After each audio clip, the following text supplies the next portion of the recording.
So today we're talking red fish. Red fish. Fish that'll bring a little color to your aquarium, specifically the color red. We each picked 5 red fish, and we're kind of going head to head here, so let us know whose picks you think are better. We're always going head to head here. Even though somebody stole a couple of my picks. But okay. Anyways, let's get right into it, and I will start. Of course unless you want to go first. No, now you're going to go first. By all means, you go first. Mm-hmm. You go first. All right, so first, I'm going with a very basic fish, and that is the cherry barb.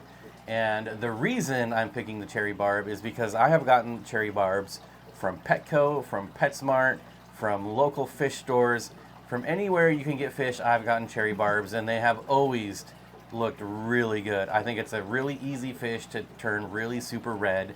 You just need some high quality food, and again, it doesn't seem to matter where you get them from. They always look good, and they're just a staple in the hobby.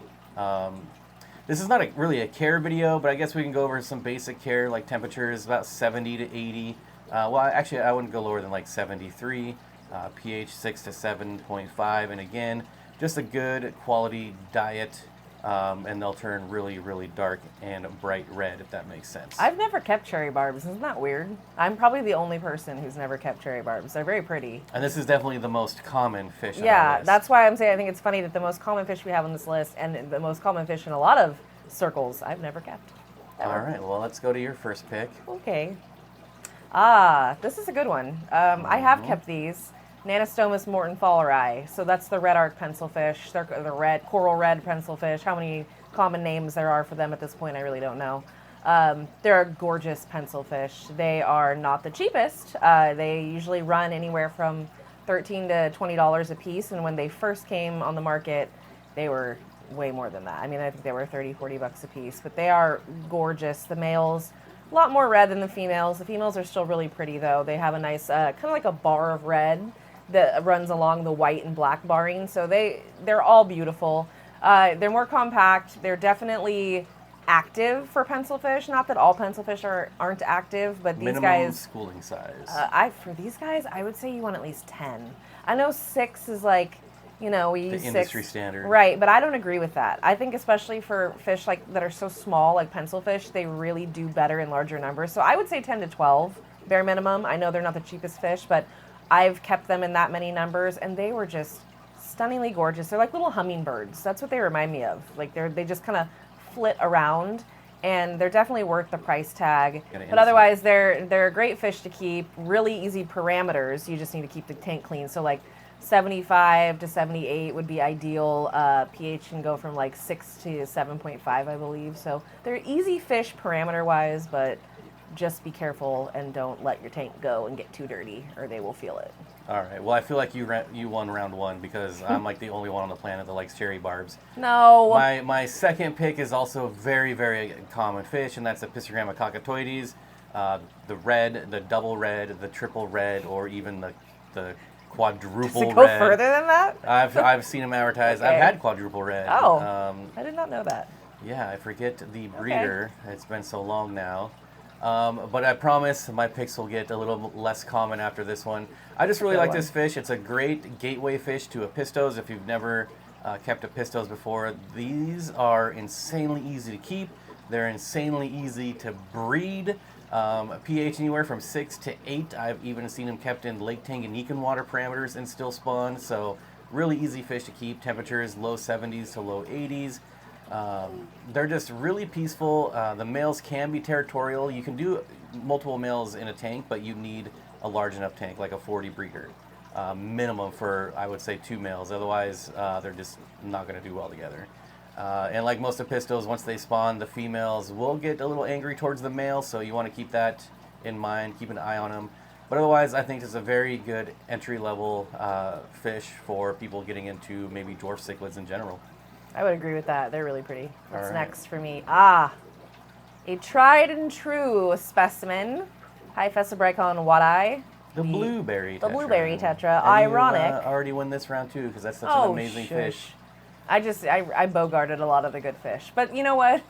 That's okay. I will say I did say pencilfish first, and you were like, "Oh, they're so basic." Because in my brain, I was thinking Beckford for some reason, because red Beckfords, and I just thought, I like them, but like, God, when do you not see a red? And wait till you see the other pick she stole from me. But anyways, let's talk about the blueberry tetra. Yeah. So the red blueberry tetra, because I still think it's a little weird they're called blueberry tetras. They are far more red than they are blue. It's because the inside of a blueberry is red. It is not. It's like purple. Whatever. We don't need to get into that discussion. Apparently, I'm colorblind. Says the colorblind person. Anyways, so I can't say enough good things about the wad-eye, and I think we have. And any of you who are watching and know us, you know we love this fish. We keep this fish. They are a great size tetra, so they're kind of deeper bodied. They remind me of like emperor tetras with their shape and size. They get about 1.5 inches. They are super peaceful, very active, gorgeous fish, and the price point on these guys is generally very low. Like it is quite common to find these for $10 a piece. And when you look at them fully mature, they do not look like a $10 fish. They look like a $20 to $30 fish. So there's no bad things that I can think of. They're very hardy. Parameters are pretty easy. I mean, for a typical, South American fish, I'd say 73 to 78, and that's about what we keep them at. And then, you can kind of go all over the place with pH. You can go anywhere from 6 to 8, I'd say. Tank size, I'd say minimum like a 29 gallon, and I even think that's a little small. I feel like ours look cramped in a 40 breeder. I agree. You could get away with it, but I think you need to keep these guys in schools of like 10 to 12 at least, like I said prior.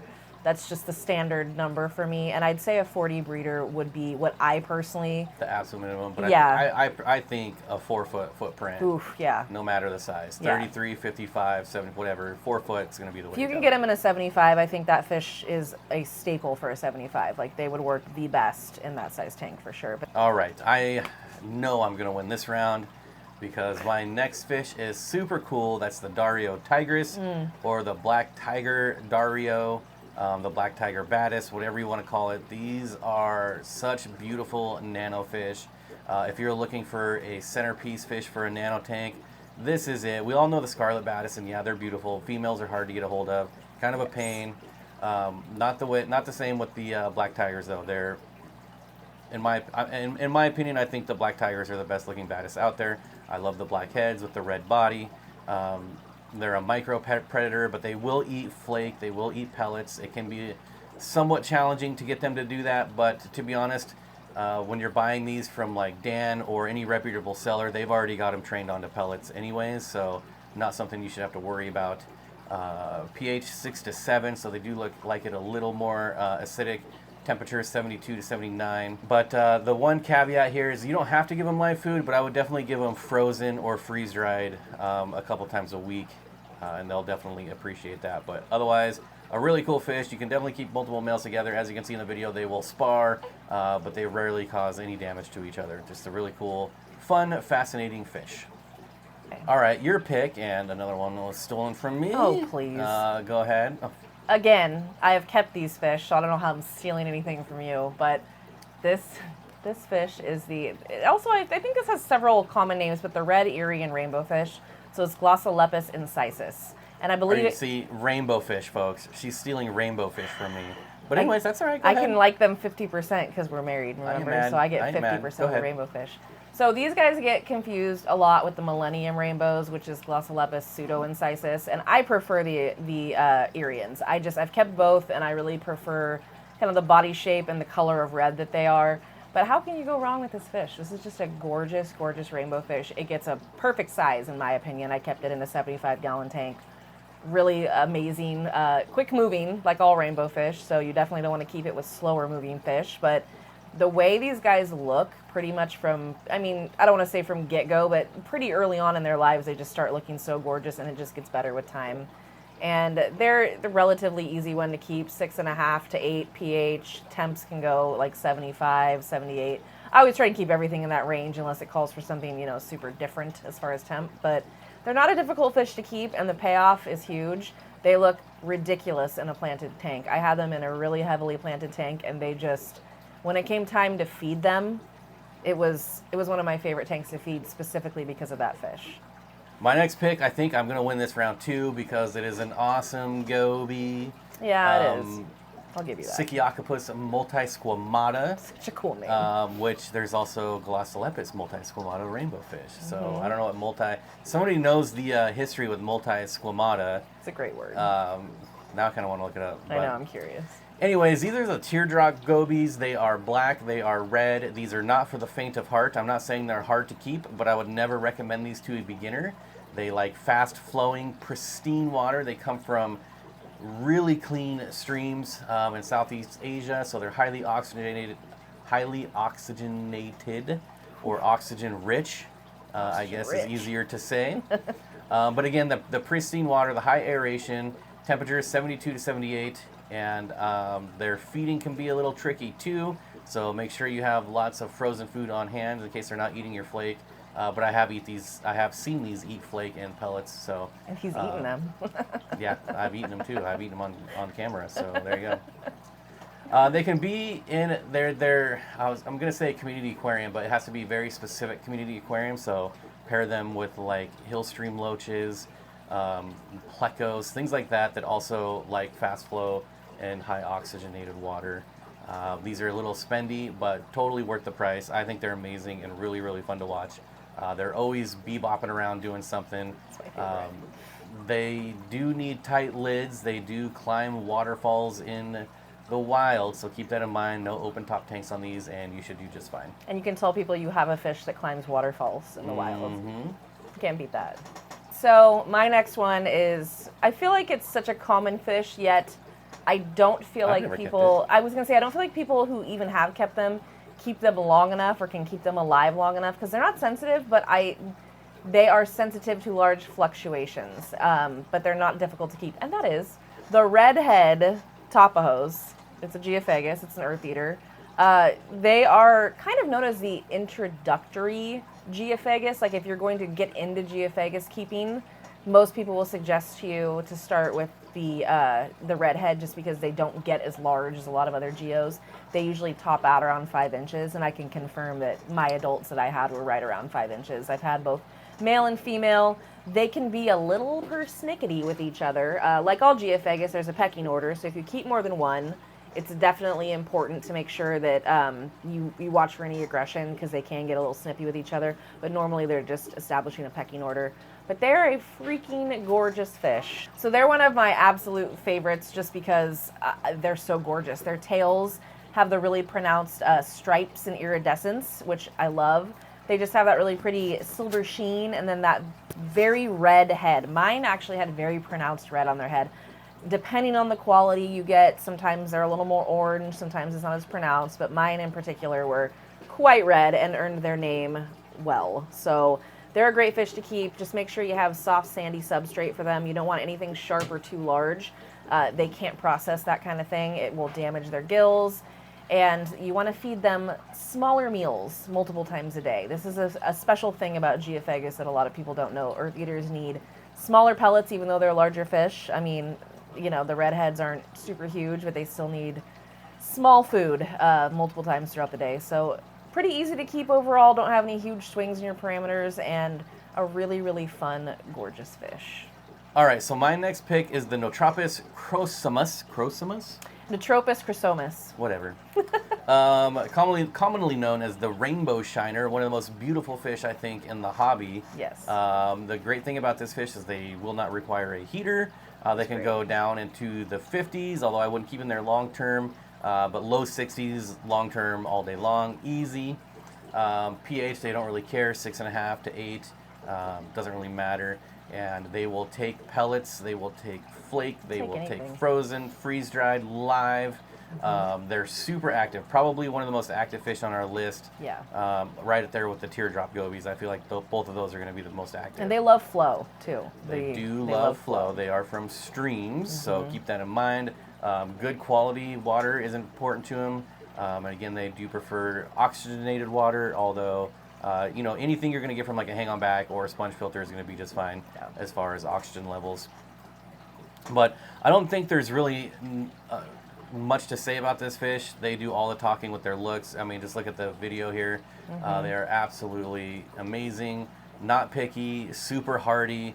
The only downfall to this fish is that they take a long time to color up and they don't live very long. No. And so a lot of people don't think they're worth the price, but I think having a fish that looks like this for a couple years is worth every penny. This is one of my favorite wild bettas, betta chinoides. They look like little baby snakeheads, which I love. We cannot keep those here, but we can have fake ones in the form of chinoides. They're a little more sensitive and a little more shy. I will say they're not the most outgoing fish. They need to really feel comfortable in their environment. They are a fish that does well in a small tank. I've noticed, because I've kept them in, I think the smallest tank I ever kept in was a 7-gallon, and they loved it. I had a pair. They really liked to hide all the time. It was a blackwater tank also. They come from blackwater. They look gorgeous in black water. They thrive. They usually prefer a lower pH if you can keep that. Otherwise, consistency is what's best. So if you can get them down to like 6.5, they'll do great. If you can get them down even lower, they might even spawn for you. But know that if you keep them at 7.5, they're going to be just fine. They just probably won't spawn for you. But you never know. That's what I was going to ask. Yeah, they might. It could happen. Stranger things have happened. But usually with the wild bettas, you have to drop them pretty significantly. I would say be careful with these guys because, like with all wild bettas, they're jumpers. So you can either just keep the water line dropped or put a lid on there. I never had any huge issues, but it was a concern for sure. What about feeding for these? Are they picky? So they're not super picky. If you can give them live food or frozen, frozen bloodworms, frozen daphnia, frozen brine shrimp, that's great. But they'll take flake and pellet after a while. Mine did, but I usually incorporated some type of live or frozen food regardless. Because that's what I do. I incorporate live and frozen food. Are these the super expensive ones that are like $300 a pair? No, these guys are not crazy expensive. You can get a pair of these for around, usually from $40 to $60, depending on where you're getting them from. So yeah, they're pretty affordable fish, usually about $30, $35 a piece. And they live for, they're like 4 or 5 years, not a crazy long-lived fish, but they're definitely worth keeping. The price tag isn't crazy, the care isn't crazy, and they're a really enjoyable fish. Once they settle in and start coming out, when you watch the male flare, they have this really pretty white fin, like on their white ring on their fin. They're just beautiful fish, and they're blood red. All right, folks, there you have it. Our 10 picks for redfish. Obviously, there's like 200 more that we could do. So if you want a part 2, let us know in the comments, and we'll do this again. We're going to be doing a lot more of these type of like sit-down videos where we talk about, maybe the next one we'll do fish that don't require a heater. So let us know if that's also something you're interested in. And I guess if you're interested in any of these fish, affiliate links below. We work with some great vendors that have great quality fish, and you get a discount if you use our code. So definitely check that out. Any last words? I'm curious to know what everybody's favorite redfish is, so you should comment that. And you should go buy fish. Go buy fish. Do that. Down below. Bye. Later, hosen.